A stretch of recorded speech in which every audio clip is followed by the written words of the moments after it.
నమస్కారం ప్రజలారా, యాదాద్రి భువనగిరి జిల్లా చౌటుప్పల మండలం మరి ఎలక్షన్లు ముమ్మరంగా సాగుతున్నాయని వచ్చిన మరి ఎలక్షన్లో భాగంగా నేను తిరుగుతున్నా వార్డు తిరుగుతుంటే మరి 17వ వార్డు కాడికి వచ్చే వరకల్లా పెద్ద సమస్య వచ్చి పడ్డది. ఇక్కడ ఏం దాళ్ళు వెళ్ళి అంటే వాళ్ళ వార్డు అట, ఆ వార్డులో ఉన్న 1430 మంది ఓటర్లని మమ్మల్ని చంపేసిరయ్యా, మేము బతుకున్న సచ్చిన శవంతో సమానం అని అంటున్నారు. ఎవరు నోడ చూడ అదే వచ్చింది.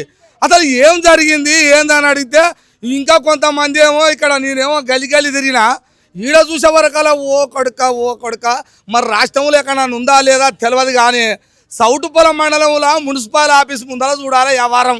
వాళ్ళు 1400 మంది అంటే సగం కాలి వచ్చి కూర్చుంది.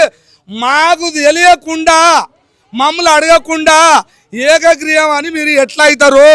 మా ఓటు మాకు కావాలని 17వ వార్డులో ఉన్న ఓటర్లు అందరూ వచ్చి ఉర్రు. వాళ్ళని మీకు చూపిస్తా.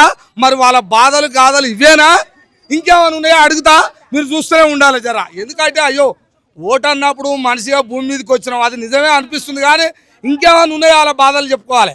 నేను అడుగుతుంటా, మీరు చూస్తుండాలి. అమ్మా ఏందమ్మా ఇంత లొల్లి కథ వ్యవహారం?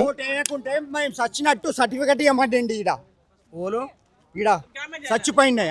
ఈడ మున్సిపాలిటీ సర్టిఫికెట్ ఇస్తా పోతావా? చచ్చిపోయినావని ఇచ్చేది చూసినావా ఏం మాట? గడ్డెక్కి కూర్చుండు కాబట్టి ఇస్తా అంటాడు.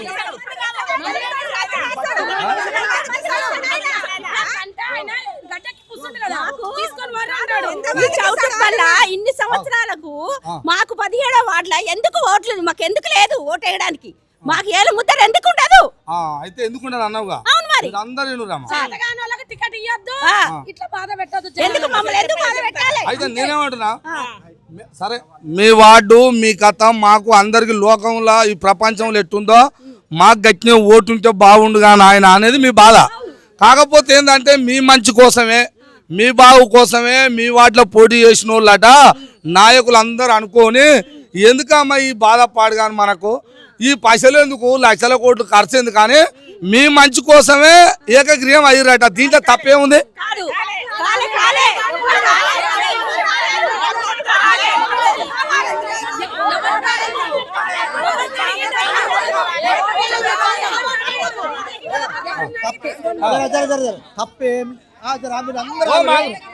తప్పేం లేదు. ఎవరు తెలుసుకొని పని చేసిండు? ఎవరు తెలుసుకో మీరు ఆగురు. మీరు ఎవరు తెలుసుకొని పని చేసినావు? తెలుసుకోలేదా?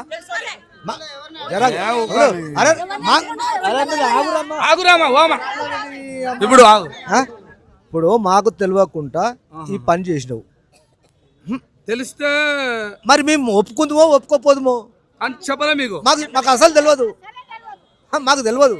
చెప్పు ఒకవేళ చెప్తుంటే మమ్మల్ని అందరూ కూర్చోబెట్టి ఉంటే అయ్యా మరి చేస్తున్నావు మంచి కోసం మరి గెలని అనుకుంటున్నావు అని ఒక మాట చెప్తే ఊకుందరో ఊకపోదురో ఏమవు తెలియపోవు.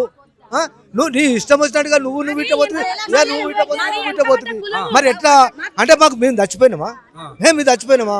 మీరు చచ్చినట్టే కదా. మేము చచ్చినట్టే కదా. ఇంతకీ ఏమంటారు మీరు? మా ఓటు మాకు కావాలంతే. మీ ఓటు మీకు కావాలి.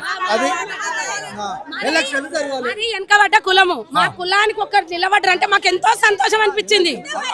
ఎంతో సంతోషం అనిపించింది. మాది బుడిగ జంగాల కులము. మా కులానికి మా తరపున ఒక్కరు నిలబడ్డాడంటే మాకు ఎంతో సంతోషం అనిపించింది. మాకు 10 రూపాయలు ఇవ్వకుండా ఓటేసి నిలబెట్టుకుంటాం అనుకున్నాం మా కులానికి. ఇవాళ మీరు దొంగలు కలిసి ఊర్లు పంచుకున్నట్టు లోపల నువ్వు అమ్ముడు పోయి ఇవాళ మమ్మల్ని నాగం చేసేది ఎక్కడిది? మా వాట్ల ఓట్లు లేకుండా చేసేది ఎక్కడిది? మాకు 7 గంటలకు తెలిసింది. ఎమ్మెల్యేలు ఎంపీలు ఎవరు లేరు. మా బుడిగ జంగల కులంలో ఎమ్మెల్యేలు ఎంపీలు ఎవరు లేరు. మేము పాత బట్టల బేరం చేసుకుంటా మేము వెనక వాడి మా కష్టం మేము చేసుకొని ఈయన మా ఇళ్లలో ఒకరు ఉండాలి, ఎక్కడ పోయినా వెనక ముందు మాకు ధైర్యం ఉండాలని ఒకసారి గెలిచిండు ఆయన. మళ్ళీ ఇది 2వసారి. మేమంతా హిమ్మత్ ఇస్తాం నీకు, నువ్వు నిలబడి తమ్మి అని కూడా మేము చెప్పినాం. కానీ మత్తు ఆయనకు ఏమి చేసిరో ఎట్లా చేసిరో అంతా ఇక జనం మసిపూసి రేగాయలు చేసి ఈ 17వ వాడ ముంచేసిర్రు. అంటే వాళ్ళు ఏమంటారు అంటే మంచి కోసమే కదా అంటారట. మంచి కోసం కాదది. నిలబడి గెలిపియకపోతే మాది తప్పు. నిలబడ్డాడు.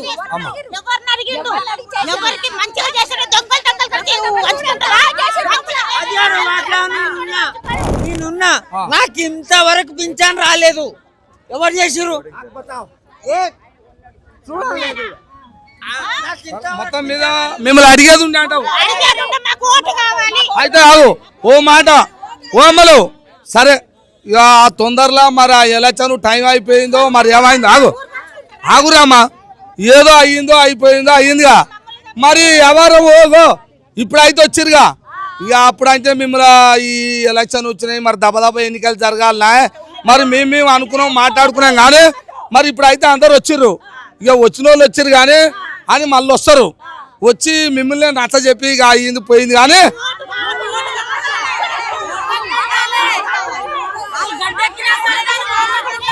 కాలం ఉందిగా. ఓటు కావాలి మరి ఆగు, మీకు ఓటు కావాలిగా. మీకు ఓటు కావాలంటే సరే వస్తుంది. ఆగు ఒక మాట మనం వినాలి. మీరు ఓటు కావాలి, మాకు ఓటు కావాలి అంటారుగా, మరి ఓటు పెట్టేట ఆయన ఏడుండు. ఆగు అయితే ఒక రావాలంటారుగా. మీరు ఇప్పుడు టైం ఎంత అయింది అయ్యా జరగాలన్న చదువు వచ్చింది చెప్పు నాయన మజా మీ దండం పెడతా 12 అమ్మా ఇంకో ఇనుర్రి. మీకేమో అందరికి ఉన్నట్టు ప్రపంచంలో భూమి మీద భారతదేశంలో నాకు ఓటు హక్కు కల్పించాడు దేవుడు, రాజ్యాంగంలో భారత రాజ్యాంగం అన్నారు. ఇలాగ పెద్ద మనిషి అందరూ చదువుకునే వాళ్ళు వచ్చారు, కాలనీ తిరుగుతాయి. సరే మీకు ఓటు వచ్చింది, మాకు ఎవడెక్కడ పోతాడో తెలియదు కానీ మా ఓటు మాకు వస్తే చాలు దేవుడా అని అంటారుగా. మరి ఈడ వచ్చి ఉన్నారు, మరి ఈడ మొత్తుకొని ఏమవుతుంది అంటే ఇప్పుడు 12 అయిందిగా. 12 వరకల్లా పొద్దుగాల ఏందా ఇరైతే ఉడుకుడుకు షాయ అంతవరకే. ఇక మళ్ళీ టైం అయిన దాకా చూస్తారు. మీ అందరికి కావాలని ఏం చేస్తారు, మన పోలీసు వాళ్ళు వస్తారు, మనోళ్ళు మనకు వాళ్ళకు తాకలాట ఇట్టుంటది. ఇక వాళ్ళ మధ్యన మన మధ్యన ఇనురే పోలీసు ఎట్లుండ వ్యవస్థ ఏంది అనుకుంటారు. ఇక వాళ్ళు వస్తారు, ఇప్పుడు వాళ్ళు రాను మనం రాను ఏం చేస్తాం, ఆకలి అవుతుంది. వర్లి నువ్వు పోతావు, వాళ్ళు సప్పుగాడ పోతారు. ఇదంతా ఊర్లకు వాడ ఉంది కదా, 17వ వాడ కొనేసిరు కదా. ఈ ఓట్లతోటి సమస్య లేదు, ఎవరు ఎయ్యరు. అన్ని వాడలు కూడా అట్నే కొనేసుకోవాలి.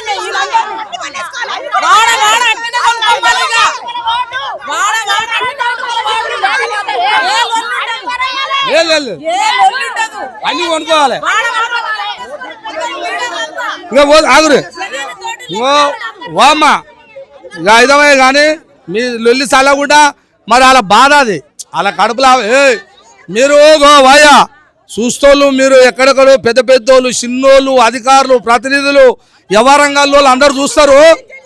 ఇలా వాళ్ళ బాధను అర్థం చేసుకుంటే చాలు కానీ దీన్ని ఇక్కడ తీసుకపోతా అక్కడ తీసుకపోతా ఒరగపోతా అనే వ్యవహారం వద్దు. వాళ్ళు ఏమంటారు, ఎవరన్నా గెలువురు ఎక్కడన్నా ఓరి, మాకు ఒక ఓటు కల్పిస్తే చాలు అని 2 చేతులు పెడతారు. మీరు కల్పిస్తారా కల్పియరా రెండే మాటలు కానీ వీళ్ళని వాళ్ళని జర్ర వేరే సూపు చూడకూరి. నేను చెప్తున్నా, ఇక అది అటు ఇటు అని మనుషులను ఇబ్బంది పెట్టాలనుకో, మళ్ళా నేను మనిషిని అని గుర్తించరు.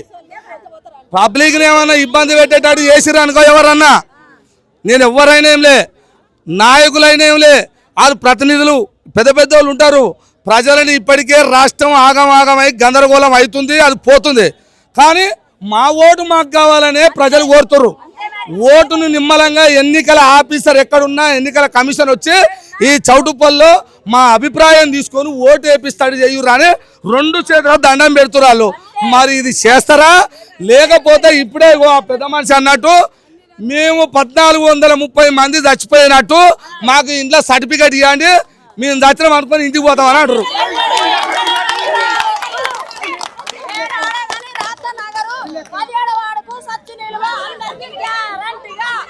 అంతేనా? ఇది కథ అమ్మా. ఇక అయితే తల్లి, ఇక మరి మీరు ఎట్ట చేస్తారో ఎట్లా మాట్లాడతారో అన్ని వచ్చినాయి.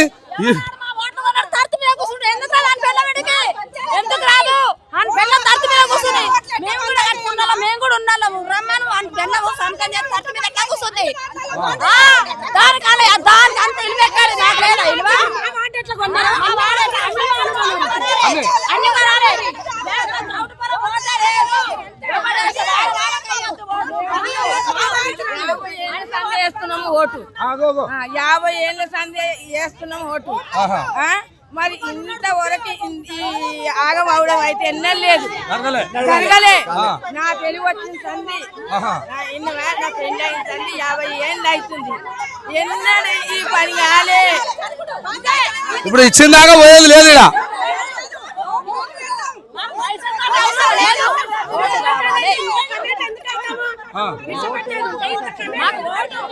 మొత్తం మీద పోయా ఇక నా చేత కాదు వీళ్ళతోటి ఉండాలంటే ఉంటానే నేను వీడికే చేత కాని పానం బీపీ షుగర్ అన్నీ ఉన్నాయి నేను నిలబడలేను నాకు చెమటలు వస్తున్నాయి అమ్మా గట్టు ఉంటాదిరా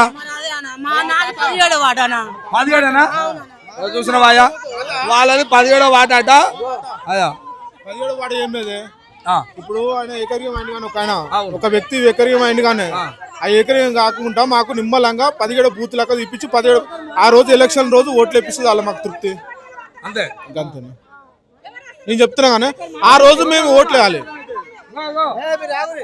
ఇక్కడ వినురమ్మా ఇప్పుడు మామూలుగా ఇప్పుడు ముగ్గురు నిలబడ్డారు 17 వార్డుకు ఒకటి బీజేపీ ఒకటి బీఆర్ఎస్ ఒకటి కాంగ్రెస్ ఆ కాంగ్రెస్ లలో ఒకటేమో బీఆర్ఎస్ ఏం చేసిండు ఫస్ట్ కాంగ్రెస్ చేసిన ఆయన ఏం చేసిన అంటే విద్యార్థి అయిపోయాడు బీఆర్ఎస్ వచ్చిన ఆయనే కాంగ్రెస్ ఇచ్చారు ఆయనకు ఏకగ్రీవం ఎన్నుకున్నట్టు ఇప్పుడు ఉన్న 14 మంది చచ్చిపోయారా 1400 మంది చనిపోయారా వాళ్ళిద్దరి మధ్యలో ఇక ఏముంది ఇప్పుడు దొంగల రాజ్యం అయిపోయింది ఇది మాకు ఇంకొక మాట ఈయననేమో ఇది చెప్పిండు ఇందాకటి మానవుడు ఆయన పేరు శివరాస్తల కాల్చాడు ఆయన ఏమంటుండ అంటే ఒక్కొక్క ఓటర్ సంగతి మా అన్నోళ్ళ సంగతి చెప్తానికే మేము వచ్చినాం ఏమంటున్నారు అంటే ఆయన ఏమంటుండ ఆ పిల్లగాడు చూపిస్తా ఇంట్లో ఆయన ఏమంటుండ అంటే సరే అయ్యా ఏకగ్రీవం చేసుకుర్రు ఉన్నారుగా ఇప్పుడు ఎవ్వరు లేకుండా అయ్యారుగా అయితే ఏకగ్రీవం చేసుకున్న అభ్యర్థి ఎలక్షన్ జరపాలి నోటాకు